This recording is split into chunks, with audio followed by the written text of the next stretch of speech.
There is a kind of life called a preset track. There is a topic that cannot be avoided. Is your father? My father has a characteristic. He is not the traditional, a completely immersed in academics intellectual. Today our guest, Sue Dam. Growing up under Pan Zhenhua, Jiang Hulin and other optical masters. Sue Damming is in the optical industry.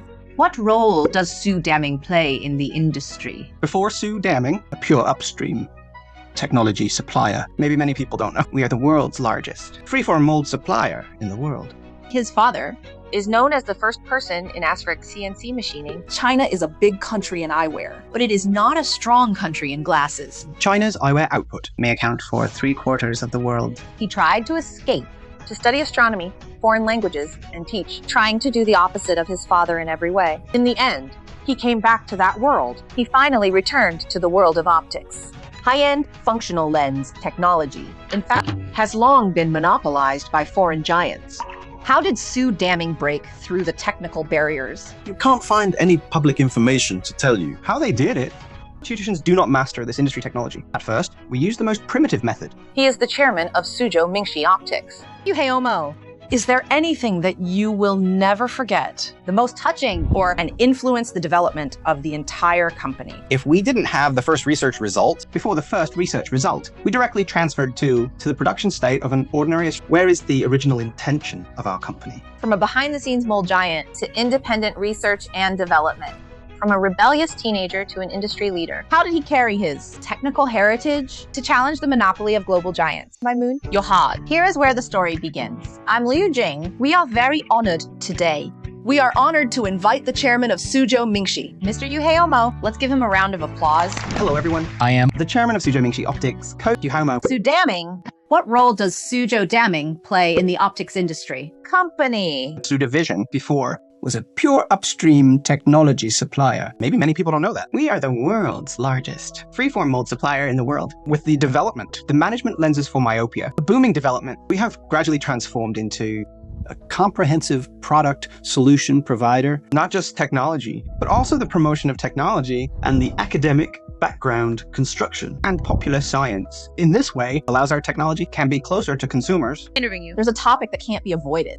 Your father. My father and I are co-founders. His role is maybe more like a chief scientist. Such a role. I'm mainly in charge of business. My father, Professor Yu Jingxi. He graduated from Zhejiang University Optical Instrument Department. He was first assigned to an optical factory in Teeling. Then in 1978, when the postgraduate entrance examination resumed, he was admitted to the graduate student of Jilin. His supervisor was academician Tang Juhua, and his student is academician Zhang Zhu. My father has a characteristic. He is not the traditional, a complete immersion in academics. He is known as the first person in ASRIC CNC machining. He was the first to combine foreign CNC technology and traditional optical design in our country, to combine them into a way that can be mass-produced, or in a more efficient way, to turn it into applications. Second, he has always been supportive of industrialization. It's just a hobby. He himself doesn't do much of it, but he encourages others to do it, even behind the scenes, willing to be a person who doesn't ask for much. He also gave technical support. He has also provided technical support. He is such a person. He is a man. He hopes this thing will get better. Instead of making a profit, your parents are very powerful experts in the field of optics. But it seems that you didn't study this major.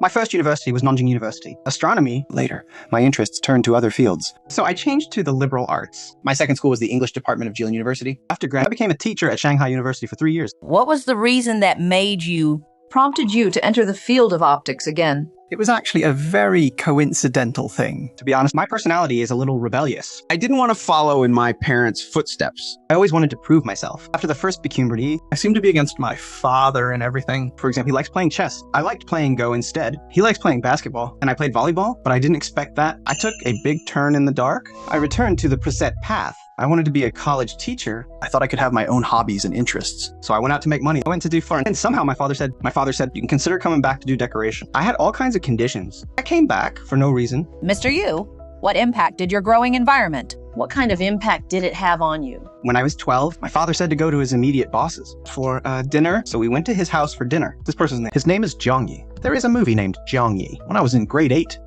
my mother invited a classmate of my father's to my home to tutor me. This person, the first president of Chongqing University of Science and Technology, Jiang Hulin. When I went to Nanjing University to report, my father told me that he left something for me. in the office of a teacher named Pan. The one who received me was a very kind old man. My luggage was heavy, and he even helped me carry it. This person is academician Pan Junhyo. A planet in the sky is named after his name. In fact, when I look back, my life path must have been influenced by this. There must be. For the name Su Damming. How did he come up with it?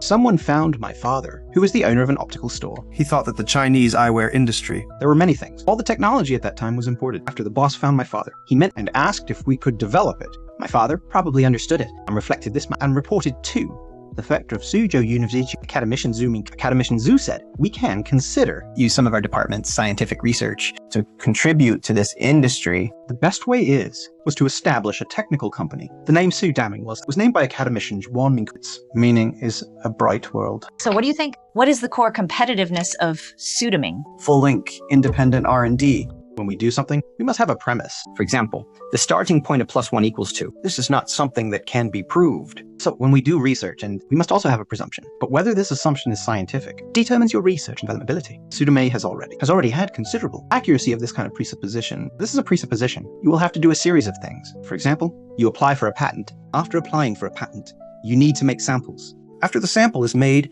you need to evaluate it. For example, we make a pair of glasses. It can solve the problem and be comfortable. The sample needs to have a maybe after the sample is out. You also need to evaluate whether it can be mass-produced, because the thing's made in the laboratory. When it enters mass production, the production line or the efficiency is low. There is also a batch verification process. After this verification process, I think there is another very important point. You need to have a set of promotion methods. You not only need to solve, it works well in the application, but also be recognized by your partners and your business partners. But also be accepted by your partners in the market. You need to convince your partners. And even you need to provide him with support, such as product training, such as popular science, such as helping them build confidence and academic background materials. So only when we do all these things, well, it's a closed loop of general product development. There is a saying called invisible black technology. So what do you think of Su Damming? Which technologies are very powerful and irreplaceable? In fact, all the black technologies. If I reveal the whole process to you, in fact, the process is quite simple. It's not as mysterious as people imagine, or so mysterious. In fact, there are many technologies. So hey, if if it has black technology, I can share one with you. Something I think, at least it has the characteristics of black tech. We have a technology called dynamic phase difference optimization technology. A normal optical system is corrected. There is aberration, such as looking at the periphery is blurred. There will be some shaking and dizziness. It can be corrected with some optical methods. Graduate of Suzhou. I believe 2/3 of the graduate students can easily solve this problem. A static correction of a camera. But the human eye is a dynamic system. It is not a static system. Another point, the way the human eye receives optical signals is very complex, which involves a problem of visual central processing. The visual center will convert your optical signal into neural signals and send it to the brain. What we need is not only optics, but also ergonomics. But in the process of developing this, every development process is homologous and put together, which becomes the black technology you see, dynamic T-oil. In the development of the entire enterprise, I believe it will not be smooth sailing.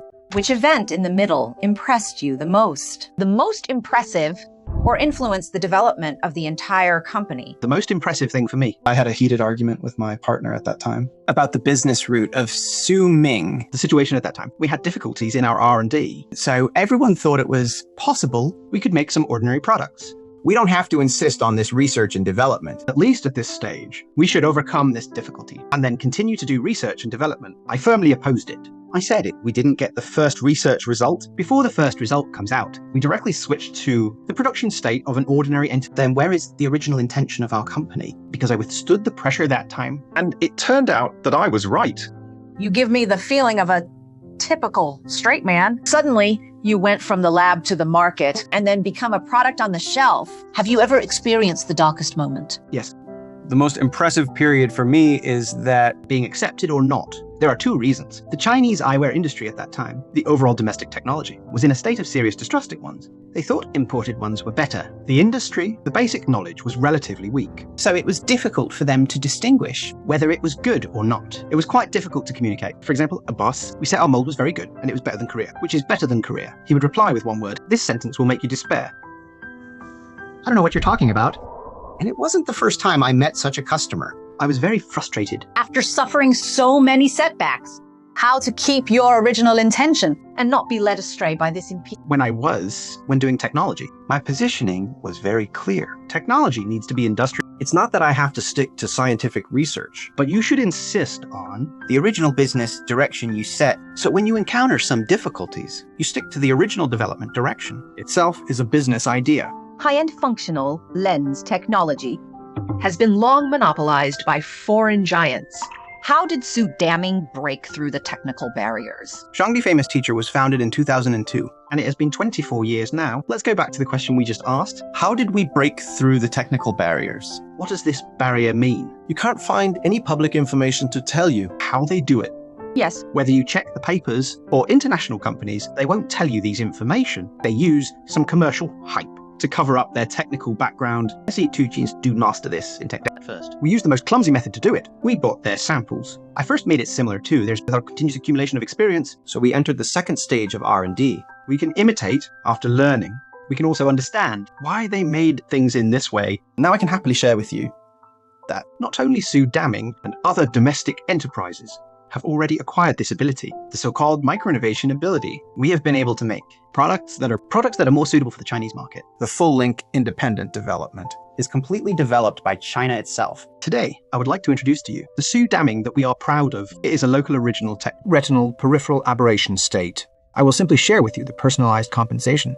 It first uses a specially developed device to detect out your peripheral retinal disparity state and use our own software intelligent agent to make an analysis. After the analysis, we design a product that matches each individual's. To make a product design match, we use precision lathes to process the lens that suits you best, to process it for children and adolescents. It can further improve myopia management, intervention effect of lenses. For adults, it can improve your visual quality with glasses. For example, it can improve visual contrast sensitivity or improve fatigue from long-term reading. Now, there is a saying that China is a big country of glasses, but it is not a strong country in glasses. What do you think about this? This is a very good question. I also want to take this opportunity to talk about this matter with you. This statement is mostly correct. China's eyewear output May account for 3/4 of the world. in terms of brand influence Has a big gap with the European and American countries. Even a small country like Israel its accumulation in technology and brand is better than that of our country, and its technology. can compete with the first-tier big brands, There seems to be no such enterprise in our country. let alone a supergiant. I think this situation slowly changing, such as the smart glasses track. Such as the emerging electrically adjustable glasses. China actually has many Characteristic enterprises, including Suming, what we will do in the future. Combining with the eye, our generation of glasses people have the opportunity to participate in China's, to a strong country in the field of glasses. I also want to take this opportunity to our partners of Sudavision to express my thanks. As a technology development company, we definitely hope that our technology can be more. Be transformed into the industry faster and more accurately in the process of cooperating with our partners. There may be some Conflicts in the starting points of both sides. but the cooperation is very pleasant. So my idea is that If we Sudaming have our own technology, complete technology, brand, right? Then I can put some technologies that some technologies that our partners are not willing to accept, I can directly convert them into this brand. yes, after doing it, I still need to seek cooperation with my partners because our brand, Naturally, it is a small and beautiful brand. it can't be very big, at least in my mind. Within 5 years, I don't have any sales target at all. I think it will definitely be a win-win in the future. This model will, It may be a personal obsession of mine. I want to see if, to be a real technology brand, this brand is completely technology-oriented. It is dedicated to provide cost-effective, practical prices. So I want to see Whether such a brand can be accepted by the market. and how it will be accepted. The smart glasses in the current optometry industry. I want to hear your very objective opinion. I want to talk about two. I think it may be a technological breakthrough, which is now called waveguide. Now we know that it can only be made flat, which limits the appearance and optical performance. I think curved waveguide may be broken through in our country. The second is that currently, such as the video of AR glasses, There is a problem with the visual quality. This problem, as I just said, is not only. actually, it is not just an optical design issue. It may be related to the human eye's processing images, this problem. So if we take into account the content of our maybe in the near future, if the curved screen mentioned earlier, One is the video quality issue. it will make you feel dizzy when watching and fatigue after long viewing. If these problems are solved, I believe it is entirely possible. Smart glasses will become the future trend.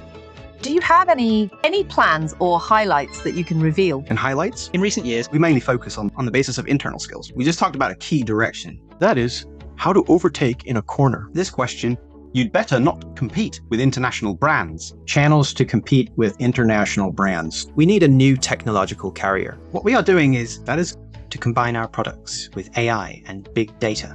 This is a new technology that our company will share with you. A new technology